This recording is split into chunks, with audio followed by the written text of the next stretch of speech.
I'm very emotional being here today and to be around the people of Australians, and especially to meet Matilda's grandparents, the loss that they have. I can't express it in words. I thought to myself, what would it be like if it was my grandchild? And a lot of other people will think exactly the same. It's look, Carolyn, what I've done, I've always been me. I've always tried to be upfront and honest with the Australian people, even though it may not sound well or goes down well over the years, that type of thing. But from October the 7th, 2 years ago, I've stood strong with the Jewish community and how they've been treated, and it was wrong for this to be allowed to go on. The Jewish community have seen my support for them, and I've called out what I thought the Labor government was doing wrong. They never went out there to protect them, and it shouldn't be happening in a country like this. This is not the Australia that I grew up in. And I think the Jewish community, I haven't turned up today, saying, oh, well, to politicise this. I think it's the worst thing in the world to do that. I've come here today with Barnaby to show our support for the community, but I want Australians to know there is hope. We will fight against this. We will fight against this hatred on the floor of Parliament force the government to deal with the issues.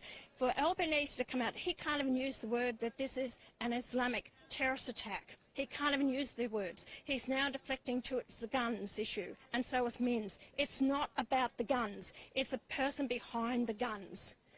Barnaby, people were begging you and Pauline to do something. What can you do? What can the government do if gun reform is not enough?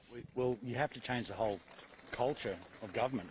I think, first of all, you have to change the narrative. Imagine there are sometimes we have to remove this idea that if you are Jewish, there is somehow a sort of an out clause that you can all of a sudden change your actions towards it.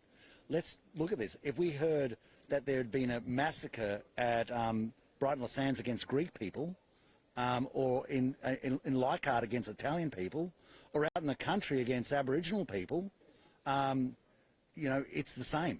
You just can't go finding races of people that you don't like and then start murdering them in a country called Australia. This is, so what do? We say, first of all, there is not multiculturalism. Let's just remove that from the lexicon. There is an Australian culture, and it comes with certain rules and certain guidelines. And those guidelines go into policy. And if they're not fulfilled, they're fulfilled in our attitude, and they're fulfilled in policy. And we're allowed to say, if the risk is too much for certain people from certain areas to come in, then we have to abide by that risk, because we can't have another day like this.